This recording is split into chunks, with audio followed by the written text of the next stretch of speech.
छत्तीसगढ़ के साथ ही जिलों में परखी जाएगी तैयारी। हर केंद्र में 25 स्वास्थ्य कर्मियों को लगेगी वैक्सीन। आप देख रहे हैं के न्यूज, खबरों का सारथी। नमस्कार, बुलेटिन में आप सभी का स्वागत है। मैं हूं आपके साथ सृष्टि शुक्ला। बुलेटिन की शुरुआत करते हैं बड़ी खबर के साथ। रायपुर से बड़ी खबर बताते हैं आपको। सीएम बघेल जवानों के साथ मनाएंगे नया साल। रायपुर से खबर बता रहे हैं आपको। सीएम बघेल जवानों के साथ नया साल मनाएंगे, जवानों को देंगे नए वर्ष की शुभकामनाएं। मुख्यमंत्री अर्धसैनिक बलों को देंगे शुभकामनाएं। तो वहीं शुभकामना देने के साथ ही जवानों से चर्चा भी करेंगे मुख्यमंत्री। बड़ी खबर रायपुर से बता रहे हैं आपको। रायपुर से खबर।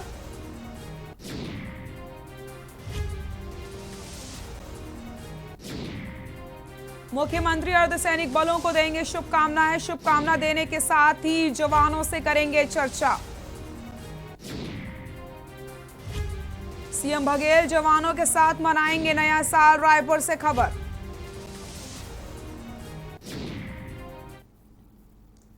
बेमेतरा जिला प्रदेश कांग्रेस कमेटी विधि विभाग के नेतृत्व में बेमेतरा जिले के मेधावी 4 छात्र छात्राओं को लैपटॉप देकर सम्मानित किया गया। राज्यसभा ऑल इंडिया कांग्रेस के विधि प्रकोष्ठ के विवेक तनखा द्वारा प्रदत्त ताम्रध्वज साहू गृह मंत्री के करकमलों द्वारा दिया गया। इसके साथ ही रेस्ट हाउस में 13 वरिष्ठ अधिवक्ताओं को, जिन्होंने 40 वर्षों तक अपनी सेवा दी, सभी अधिवक्ताओं को शौर्य श्रीफल व प्रशिक्षित पत्र द्वारा सम्मानित करके सप्रेम भेंट किया जाएगा।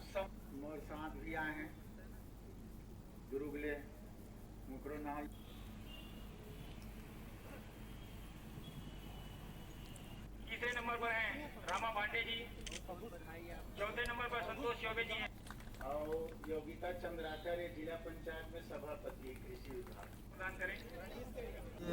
यहाँ के हमारे विधायक आशीष छाबड़ा जी और भोइना भाटा के लोग, वहाँ की जिला पंचायत की जो सदस्य है शशि प्रभा गायकवाड़, उनकी समिति ने आग्रह किया था, तो वहीं जाने के लिए निकला हूँ। मैं अभी दुर्ग ग्रामीण का विधायक बन गया हूँ यहाँ से जाकर, तो वहाँ के हमारे जनप्रतिनिधियों ने, साथियों ने कहा कि हम लोग भी आपके साथ बेमेतरा जाएंगे। कोंडागांव जिला मुख्यालय में पूर्व सैनिक परिषद द्वारा कोंडागांव के विकास नगर स्टेडियम में लगातार सेना व आर्मी व पुलिस व भर्ती होने में इच्छुक बच्चों को प्रशिक्षण दिया जा रहा है। सदस्यों का कहना था कि जो प्रशिक्षण फौज व आर्मी में दिया जाता है, वह प्रशिक्षण हम इस बस्तर क्षेत्र में युवा युवतियों को दे रहे हैं और अब लगने लगा है कि इस क्षेत्र के बच्चों में बहुत ही ज्यादा जज्बा है कुछ कर दिखाने का। कोंडागांव जिले के बालकों से भी प्रशिक्षण पाने यहाँ आ रहे हैं। आपको बताते चले, इसी बीच क्षेत्र के विधायक व कांग्रेस के प्रदेश अध्यक्ष मोहन मरकाम जी भी पूर्व सैनिक परिषद का हौसला देने वहां पर पहुंचे हैं।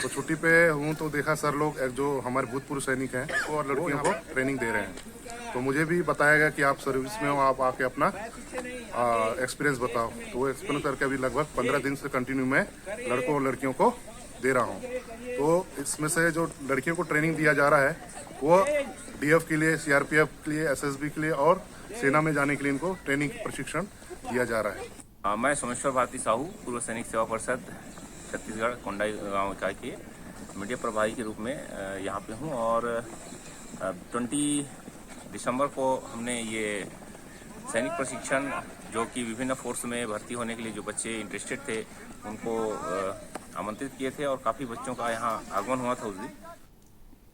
कोंडागांव मुख्यालय में कांग्रेसी कार्यकर्ताओं द्वारा काले कानून के विरोध में मशाल रैली निकाली गई है। आक्रोश रैली कांग्रेस भवन से जिला मुख्यालय के जय स्तंभ चौक तक निकाली गई। कांग्रेस कार्यकर्ता महामंत्री गीतेश गांधी ने कहा कि मोदी सरकार द्वारा लाए गए तीनों कृषि कानूनों को वापस लेने व शीतकालीन सत्र चालू करने की मांग की गई। कृषि कानून व संसद का शीतकालीन सत्र कोरोना का भय दिखाकर रद्द किया गया है, जिसके विरोध में आज मशाल आक्रोश जुलूस निकाला गया। इस दौरान बड़ी संख्या में युवा कांग्रेस कार्यकर्ता व कांग्रेस के बड़े प्रतिनिधि नेता मौजूद रहे। रैली में कांग्रेसी कार्यकर्ताओं द्वारा जमकर नारेबाजी की गई।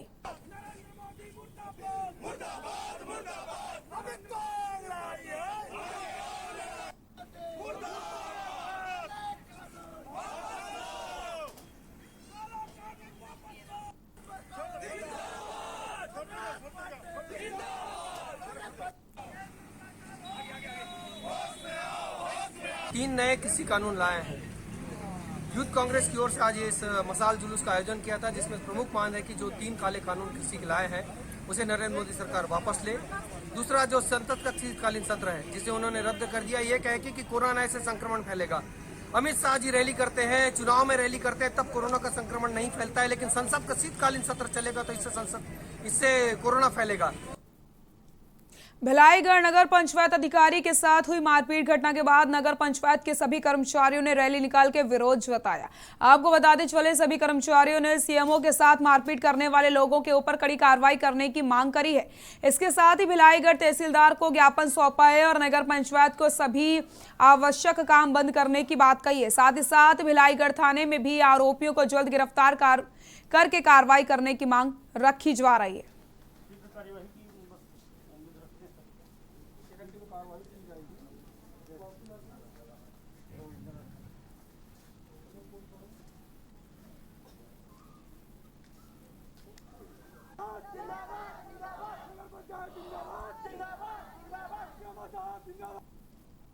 नगर पंचायत भिलाईगढ़ के द्वारा नगर में रोड चौड़ीकरण के नाम पे अतिक्रमण की कार्रवाई किया जा रहा था।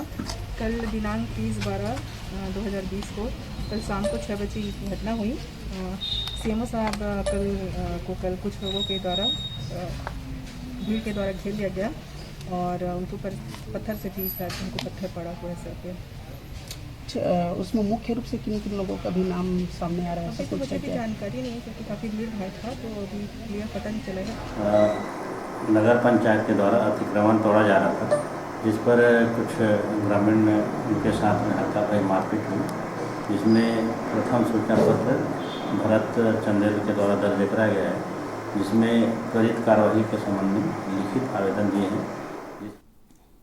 नया साल आने के बाद भी कोरोना का बादल छटा नहीं है। धर्म व आस्था के केंद्र गंगा मैया में आज भी कोरोना का असर देखने को मिल रहा है, लेकिन भक्तों की आस्था आज भी माता के लिए उसी तरह से बनी हुई है और इसी आस्था को देखते हुए मंदिर समिति ने नए साल में भक्तों के लिए ऑनलाइन दर्शन की व्यवस्था करी। ऑनलाइन दर्शन 3 जनवरी से चालू हो जाएंगे। लोग नए वर्ष के आगाज के साथ ही गंगा मैया मंदिर पहुंचकर माता के दर्शन दूर से ही कर रहे हैं। कोरोना काल को देखते हुए मंदिर समिति ने बैरिकेटिंग्स व कोरोना नियमों को ध्यान में रखते हुए तमाम व्यवस्थाएं करी है। नए साल के पहले सैकड़ों भक्त माता के दरबार में पहुंचे। वहीं देश के किसी भी कोने में बैठकर अपने मोबाइल पर ही माता सेवा को गंगा मैया प्रांगण से लाइव देख सकेंगे।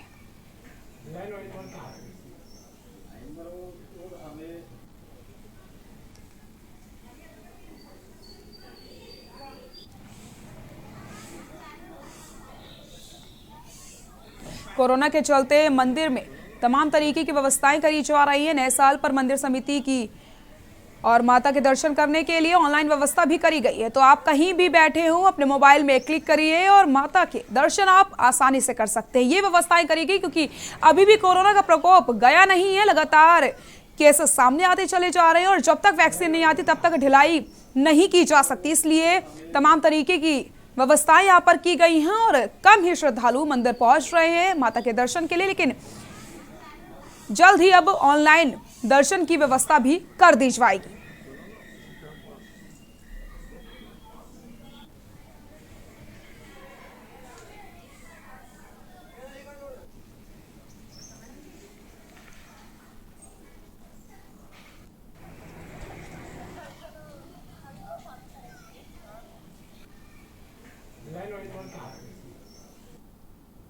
नए साल के पहले दिन कांकेर पुलिस अधीक्षक MR अहिरे ने पुलिस अधीक्षक कार्यालय में प्रेस कॉन्फ्रेंस आयोजित की।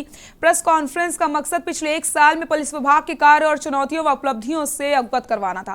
पुलिस अधीक्षक अहिरे ने बताया कि 2019 से 2020 की आपराधिक प्रकरण में गिरावट आई, वहीं रोड दुर्घटना के आंकड़े भी काफी कम नजर आए हैं।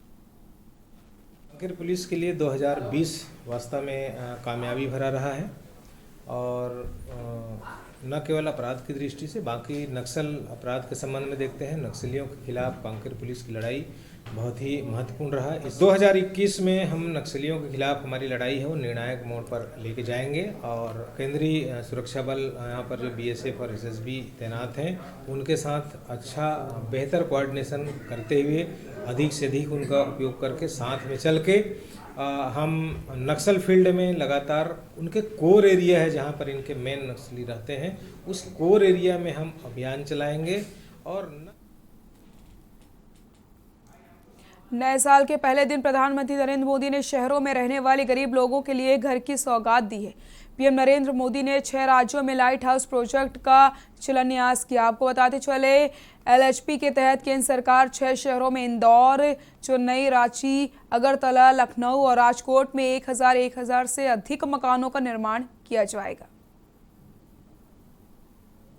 ये 6 प्रोजेक्ट वाकई लाइट हाउस प्रकाश स्तंभ की तरह है। ये 6 लाइट हाउस प्रोजेक्ट देश में हाउसिंग कंस्ट्रक्शन को नई दिशा दिखाएंगे। देश के पूर्व, पश्चिम, उत्तर, दक्षिण हर क्षेत्र से राज्यों का इस अभियान में जुटना कोऑपरेटिव फेडरलिज्म की हमारी भावना को और मजबूत कर रहा है। साथियों, ये लाइट हाउस प्रोजेक्ट अब देश के काम करने के तौर तरीकों का भी एक उत्तम उदाहरण है। हमें इसके पीछे जो बड़े विजन को भी समझना होगा। एक समय में आवास योजनाएं केंद्र सरकारों की प्राथमिकता में उतनी नहीं थी जितनी होनी चाहिए।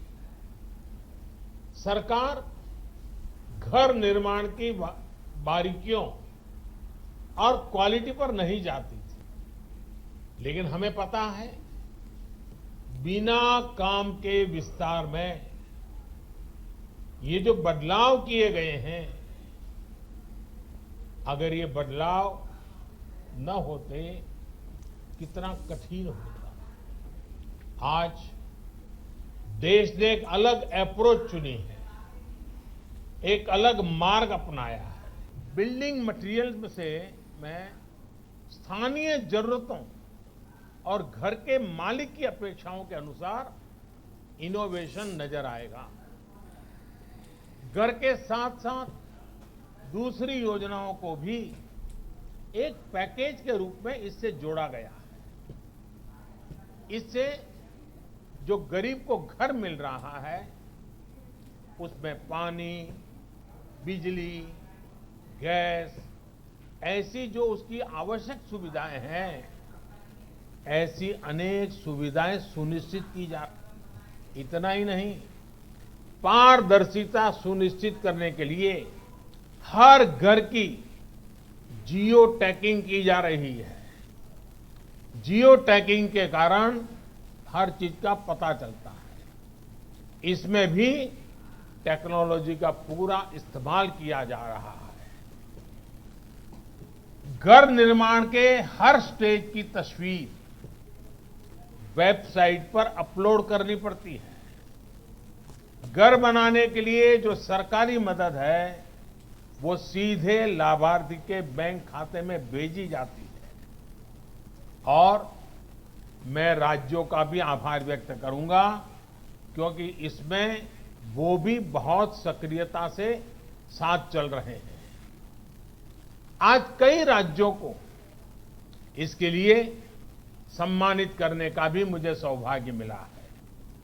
मैं इन राज्यों को जो विजयी हुए हैं, जो आगे बढ़ने के लिए मैदान में आए हैं, उन सभी राज्यों को विशेष रूप से बधाई देता हूं। साथियों, सरकार के प्रयासों का बहुत बड़ा लाभ शहरों में रहने वाले मध्यम वर्ग को हो रहा है। मध्यम वर्ग को अपने पहले घर के लिए एक तय राशि के होम लोन पर ब्याज में छूट दी जा रही है। अभी कोरोना संकट के दौरान भी सरकार ने होम लोन पर ब्याज में छूट की विशेष योजना शुरू की। मध्यम वर्ग के साथियों के जो घर बरसों से अधूरे पड़े थे, उनके लिए 25,000 करोड़ रुपए का विशेष फंड भी बनाया गया। रियल एस्टेट सेक्टर निरंतर मजबूत हो, इसके लिए सरकार की कोशिश लगातार जारी है। मुझे विश्वास है कि हाउसिंग फॉर ऑल का सपना जरूर पूरा होगा। गांवों में भी इन वर्षों में 2 करोड़ घर बनाए जा चुके हैं। इस वर्ष हमें गांवों में बन रहे घरों में भी और तेजी लानी है। शहरों में इस नई टेक्नोलॉजी के विस्तार से भी घरों के निर्माण और डिलीवरी दोनों में ही तेजी आएगी। अपने देश को तेज गति से आगे बढ़ाने के लिए हम सभी को तेज गति से चलना ही होगा, मिलकर के चलना होगा, निर्धारित दिशा में चलना होगा। लक्ष्य को ओझल होने देना नहीं है और चलते रहना है। और इसके लिए तेज गति से फैसले भी लेने ही होंगे। इसी संकल्प के साथ मैं आज आप सबको इस 6 लाइट हाउस, एक प्रकार से हमारे नई पीढ़ी को, हमारे टेक्नोलॉजी और इंजीनियरिंग के विद्यार्थियों के लिए ये सबसे ज्यादा उपयोगी हो, ये मेरा इच्छा रहेगी। मैं चाहूंगा सभी यूनिवर्सिटीज को, मैं चाहूंगा सभी कॉलेजेस को, इस प्रकार के जो महत्वपूर्ण प्रोजेक्ट होते हैं उसका अध्ययन करना चाहिए। यहाँ रुकते हैं एक छोटे से ब्रेक के लिए, जल्द हाजिर होते हैं। आप देख रहे हैं के न्यूज, खबरों का सारथी। खुदी को आजमाया है तो ये अंदाज आया है, खुदी को आजमाया है तो ये अंदाज आया है। तुम में भी मैं हूं, शुद्ध प्लस पान मसाला। मंटोरा परिवार की तरफ से आप सभी को नववर्ष की ढेर सारी शुभकामनाएं। Happy new year. Fitness health oil बढ़ाए रिश्तों में।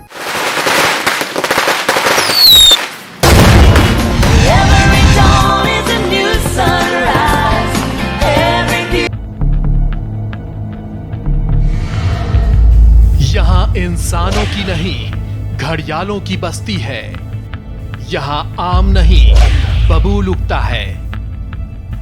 यहाँ खेती अनाज की नहीं, दुश्मनी की होती है। चंबल का पानी प्यास बुझाता नहीं, भड़काता है। प्यास बदले की, प्यास बगावत की, और यही प्यास बनाती है पीहड़ के बागी। देखिए हर शनिवार और रविवार रात 8 बजे प्रबुद्ध चौहान के साथ पीहड़ के बागी। कोर्ट कचहरी के ना लगे चक्कर, सबसे अधिक यही है बेहतर। लेकिन बढ़ ही जाए पाला तो कहां जाए, क्या करें? घबराए नहीं, अब हर मुश्किल होगी आसान। के न्यूज इंडिया पर वकील आपका देगा समाधान। कीजिए कॉल, पूछिए अपने सवाल। 0512 23900031 और 0512 23900032। वकील आपका, हर रविवार दोपहर 3 बजे केवल के न्यूज इंडिया पर। आप देख रहे हैं के न्यूज, खबरों का सारथी। ब्रेक के बाद एक बार फिर से आप सभी का स्वागत है। प्रधानमंत्री नरेंद्र मोदी ने नए साल के पहले दिन शहरों में रहने वाले गरीब लोगों के लिए घर की सौगात दी। पीएम नरेंद्र मोदी ने वीडियो कॉन्फ्रेंसिंग के जरिए शुक्रवार को 6 राज्यों में global housing technology challenge India के तहत लाइट हाउस परियोजनाओं की आधारशिला रखी। इस दौरान सीएम शिवराज सिंह चौहान मौजूद रहे और क्या कुछ उन्होंने कहा, आपको दिखाते हैं। उपस्थित प्रिय बहनों और भाइयों, नए वर्ष की आप सबको शुभकामनाएं। हमारे प्रधानमंत्री जी, मैं जानता हूं कि 20 साल से जब से वो प्रधानमंत्री और मुख्यमंत्री, शायद 1 घंटा भी उनने छुट्टी नहीं ली होगी। राम काज कीने बिना मोहि कहां विश्राम, और राम का काम है जनता का काम और देश का काम। और आज नववर्ष के पहले दिन ही एक नया प्रोजेक्ट लेके गरीबों को उपहार दिया है। प्रधानमंत्री जी का संकल्प है आजादी के 75वें वर्ष में 2022 तक हर गरीब के पास अपना पक्का मकान होगा। और ये कहते हुए प्रसन्नता है कि शहरी क्षेत्र में 1 करोड़ और ग्रामीण क्षेत्र में लगभग 3 करोड़ घरों के निर्माण का काम आपके असंभव से दिखने वाले मिशन को संभव कर रहा है। मोदी है तो मुमकिन है। और जब मकान बनाते हैं तो केवल मकान नहीं बनता, मकान में रसोई घर, मकान में शौचालय, मकान में गैस चूल्हा, मकान में बिजली, मकान में पानी। और एक विशेष बात और कि डीबीटी के माध्यम से सारे बिचौलिए समाप्त, सीधा गरीब के खाते में पैसा जाता है। मुझे कहते हुए प्रसन्नता है कि प्रधानमंत्री आवास योजना के क्रियान्वयन में मध्य प्रदेश ने अपना मिशन पूरा करने में कोई कसर नहीं छोड़ी है।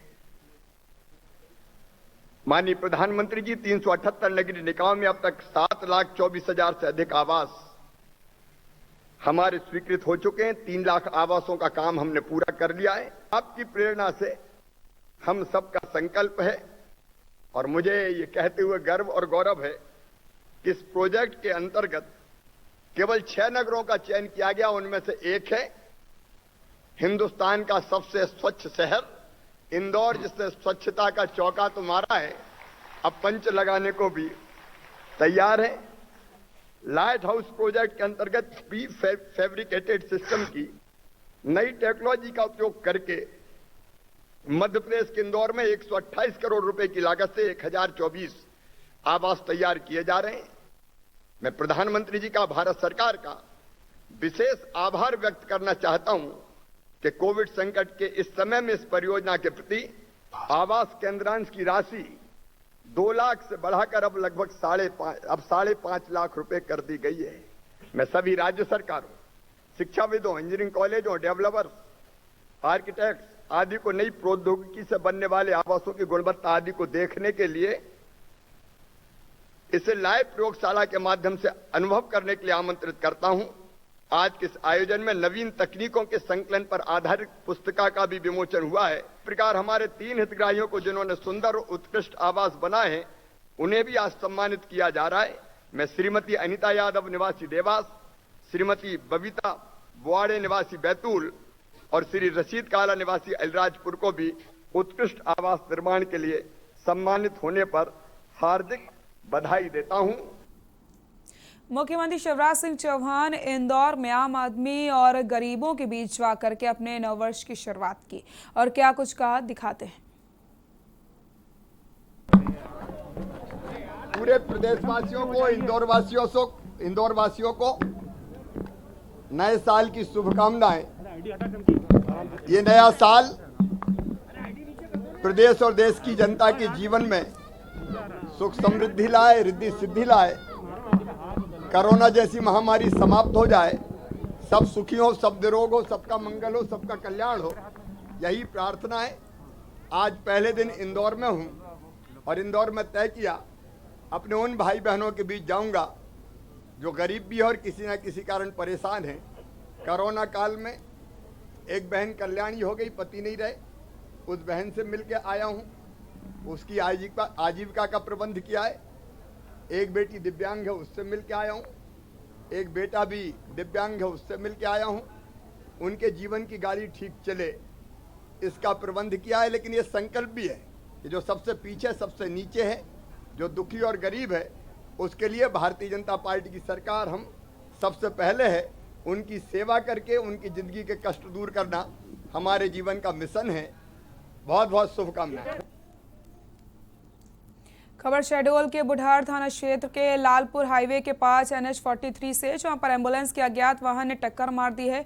टक्कर इतनी भीषण थी कि एम्बुलेंस सवार 3 लोगों की मौके पर ही मौत हो गई। आपको बता दें, सड़क हादसे का शिकार हुए लोगों के शव वाहन में ही फंस गए हैं। मौके पर पहुंची पुलिस ने सभी के शव को बाहर निकलवाकर मामले की जाँच पड़ताल शुरू करी।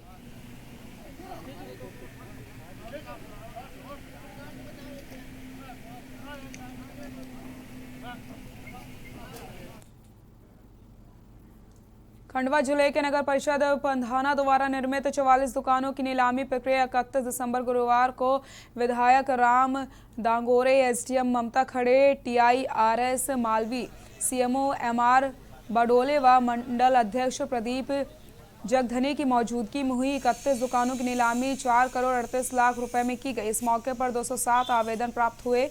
वहां सैकड़ों लोगों ने नीलामी में हिस्सा लिया है। उसमें से सभी दुकानें, उसमें फार्म आए हैं, 207 फार्म आए हैं। उसमें से 31 दुकानों की नीलामी हो चुकी है। शेष दुकानें का आगामी समय में की जाएगी। सर, अभी तक जो है ना, इनकी जो 25% राशि है आवेदकों के द्वारा, तो कब तक आने भरी जाएगी? 25% राशि इनकी 7 दिवस का समय दिया है। 7 दिवस के अंदर ये 25% राशि जमा कर देंगे। ये सर टोटल राशि जो है 23 दुकानों की, वो टोटल राशि जो है वो कितनी 4 करोड़ 38 लाख के समथिंग आई। बुलेटिन में फिलहाल के लिए इतना ही। देखते रहिए के न्यूज़ इंडिया। नमस्कार।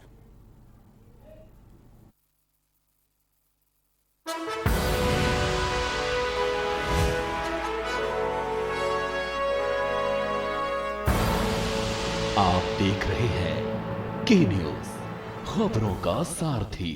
विदिशा डिटर्जेंट की ओर से आप सबको हैप्पी न्यू ईयर।